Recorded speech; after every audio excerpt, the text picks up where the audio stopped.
परिचय। मैं कैलाश चंद संज्ञा का रहने वाला हूँ। भूतपूर्व सैनिक, 24 साल आर्मी में सेवा की। श्रीमान जी 2-3 साल मैंने एक बटाई पे अपने खेत को दे दिया था। बटाई पे देने के बाद मैंने उससे बोला कि इस साल मैं खुद करूंगा। उसने भूमाफिया ने कहा कि तुम्हारा क्या है यहाँ पे, जबकि श्रीमान जी मेरा पुश्तैनी जमीन है।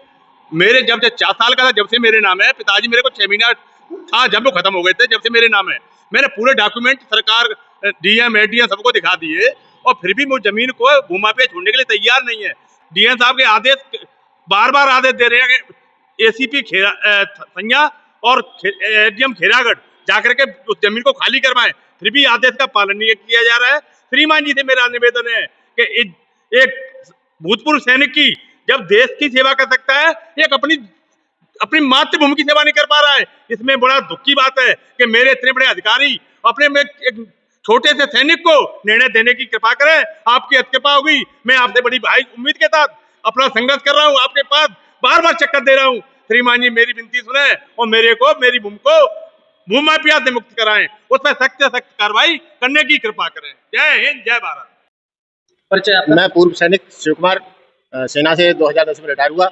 मेरी वाइफ लास्ट स्टेज के कैंसर से पीड़ित होने के कारण मैंने अपनी फरीदाबाद की प्रॉपर्टी बेच करके आगरा में शिफ्ट करना चाहा। तो एक देवरी रोड पर 385 गज का एक प्लॉट देशराज और उसके लड़के भूपेंद्र से, जो पचकाई खेरा के रहने वाले, उनसे खरीदा।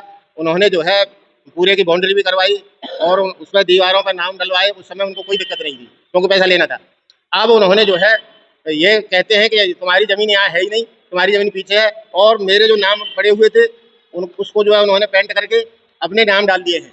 तो अब वो जो है वहाँ ज़मीन पर भी नहीं जाने देते हैं वो, और जो है उन्होंने पूरा कब्जा कर रखा है, जबरदस्ती कब्जा कर रखा है। 2005 से रिटायर्ड हूँ आर्मी से। मैंने इस आर्मी में सर्विस करके अपना पैसा इकट्ठा किया था। उसमें अपने बच्चों के पालन पोषण के लिए मौजा छलेसर में एक ज़मीन खरीदी थी, जो 2300 वर्ग मीटर का एक खाता था। उसमें 14 से NHI में चलेगी। शेष 900 वर्ग मीटर पर मेरी बाउंड्री वॉल कोठरी बनी हुई है, उसमें मेरा चौकीदार रहता है। वन विभाग वाले ठगी के उद्देश्य से मुझे और मेरे परिवार को बहुत उत्पीड़न कर रहे हैं। मेरी श्री योगी जी से प्रार्थना है कि हमको न्याय मिलना चाहिए। मुझे अवैध रूप से परेशान किया जा रहा है। मेरा रास्ते में उन्होंने एक खड्डा खोद दिया है, खाई बना दिया, उसमें हरा पेड़ बबूल का काट के डाल दिया है। मेरा आने जाने का रास्ता बंद कर दिया है। सब मैंने अपनी पूरी सर्विस ईमानदारी वफादारी से करके ये पैसा इकट्ठा करके ज़मीन खरीदी थी। अब सर हम कहाँ जाएँ? हम गरीब लोग हैं, हमने देश की सेवा की है, और वन विभाग वाले हमसे ठगी के उद्देश्य से हमसे जो है हमारी ज़मीन पर आना जाना बंद कर रहे हैं। आज हम पूर्व सैनिक संघर्ष समिति के सभी पदाधिकारी तथा सदस्य शॉर्ट नोटिस में मैसेज दिया था, सभी लोग आए। और इन्होंने हमारे 3 पूर्व सैनिक जो दर दर की ठोकर खा रहे थे बेचारे, वो हमारे संज्ञान में आई कि भूमाफिया ने जमीन दबा ली है। हमने इनके डॉक्यूमेंट देखे थोड़े से, तो वो हमें सत्य पाए गए।